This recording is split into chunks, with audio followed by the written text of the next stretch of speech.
Welcome to the StockMiner.com studios here in the Black Hills of South Dakota. I'm your stock miner, Brian Johnson, making professional trading simple. And the bulls are right back at it, just as, we talked about this previous videos here earlier in the week, that a lot of this selling, in a lot of cases, in almost all cases in the last month and a half, has been met by buying. And the bulls just slowly eat away at it day after day after day, just slowly chewing away at whatever damage the bears might have done the previous day or the previous, what happened a couple days ago. Seeing the same thing in the markets today. So the bulls are right back at it again, up and over some of these levels we had been keeping our eye on, the 11,100 area. More importantly, these moving averages that we've been watching.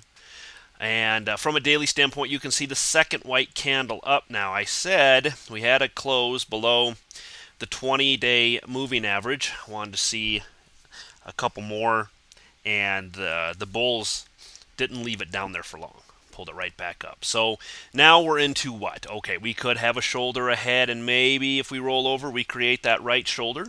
Once again, these head and shoulders have not been holding. I made mention earlier in the week, too, that after this big drop, all we've seen is a lot of bulls come back in and slowly chew their way back up again. That's what we saw this last drop back here. Chewed it back up again. Really waiting for that break below 10,950. Still, obviously, have not seen that yet. And let me tell you guys this. If you struggle today with your trading,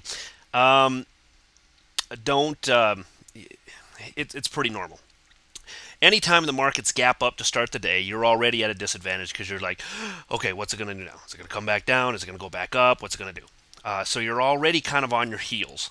And then by the time the market really makes its decision and has, a couple hours have gone by, you're pretty much baked. At that point, the market's made its move. That's what we saw today. It dribbles sideways for the rest of the day, and you sit around waiting for an entry, especially if you're trying to trade the indices or the ETFs, the SPY, the QUID, I don't care. Any one of the ETFs that apply to the indices, you get stuck in this with this dilemma. Don't be frustrated by that. It happens to everyone. Doesn't matter who it is. You have to really be sharp and know what you're doing in order to get in quickly shortly after market open. And if you don't, you miss your chance. But let me remind you that not taking a trade is a lot better than obviously jumping into something arbitrarily and then losing money on it. I can't tell you how many times early in my career when I was trading, I would get to the end of the day and I'd look back and I'd go, oh my God, I made some stupid trades today. And I'd be down $50, $350, $550, whatever it might have been. And I'd look back and go, you know what, I knew I should have just sat on my hands all day and I didn't. Now I'm down $550, I should have just done nothing. Sometimes you're better off doing nothing. So if you didn't take a trade today, you didn't miss anything. It's very difficult when it gaps up. Don't be frustrated by that. It's very, very difficult trading when it does that. Okay, so what are we looking at? Maybe a head and shoulders, whatever. They haven't held. You can prove it to me. Got to get below that 10,950 area. Maybe this is a sideways consolidation as we've seen for a while, putting in it'd be a very large, but it is a high base type of a formation, doing the same as what we saw here. Very early to tell yet, but month end is tomorrow. Usually see the candles start to kind of move up into month end. That's what we've seen recently anyway. Markets love to make it look pretty at the end of the month. That might be what we're seeing, a little bit of window dressing here. NASDAQ, same thing, gapping up, running higher, and then holding where at? Yeah, back above that 2040 area that we've been looking at.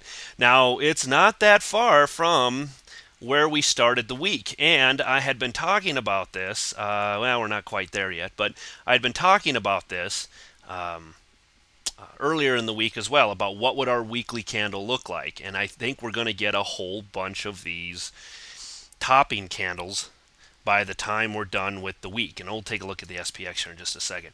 Yesterday we had a drop to the 20-day. We had a hold, basically, of the 20-day yesterday, and then another move back up again. So you can see the market's trying to do their best with this 20-day. on the NASDAQ. From a weekly standpoint, this is what I've been talking about. Okay, see this? Remember I made mention we were down quite a ways, and I said, it's got a ways to go. Good earnings, whatever. News might pull it back up, but we got to wait and see how it closes at the end of the week because we could get one of these topping candles here, whether you want to call it a hanging man or whatever. I don't care what you call it. It's all the same. It's potential topping candle here, and that looks like that might be what we get by the end of the week. 2050 was my area to stay above for the week, and we're not far from it. Any kind of a small move up tomorrow, and they're going to hold these upper levels we've been watching. SPX on a 60-minute as well. Look at this. Bounce up all the way back into this channel, back above the moving averages, back above everything we've been watching, the 1200 area, all the way back to 1210 today. A little bit of a pullback towards the end of the day, but still very bullish behavior. Chewing up what took 1-2 days for the bears to do is going to take probably 3, maybe 4 days for the bulls to eat right back up again. Once again, this 20-day holding, we had 2 closes below it. I gave the bulls about 1 more day to get back above it, and they did it today. Managed to get back above that 20-day moving average.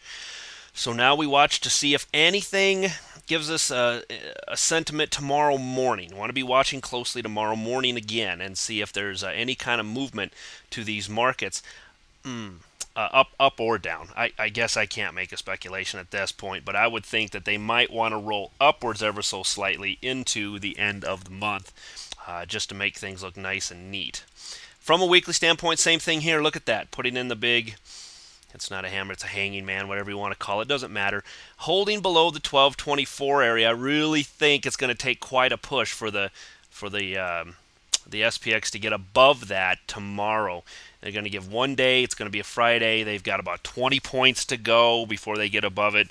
With the run we've had the last couple days, I don't think we're going to close above that weekly moving average. But man, amazing to see it move up so quickly the last couple days and put itself right back in a position to remain in bullish. Now we will have a potential topping candle after tomorrow, but doesn't matter. This whole move, if it ends up being sideways and holds above this blue line, is going to remain bullish. VIX, look at this, getting chewed up. Huge move a couple days ago, telling me that, there might be some fear coming into this market now. Needed some confirmation to get back up and over some of these levels. Next 2 days, right back down again. Just as we saw back here. See the big white candle? Big drop down. Big white candle, lots of little drops down. Big white candles, lots of little drops down. So the fear, maybe for that day, made a difference to the markets, but they certainly hasn't made any kind of a difference here the last couple days. They're just, investors are fine with what's going on with Greece. Just an excuse to maybe run the market down, take a little bit of profits before you jack it back up again. Bulls are doing what they're doing. Look at the weekly, how it came up here, touched this upper level, and now by the end of the week is already back to this pretty much complacent mode. Nobody's in any way scared of what's going on here in the markets, all the way back down. That is a huge move up and a huge move down for 1 week. That's quite a bit of volatility there. Apple on a 60-minute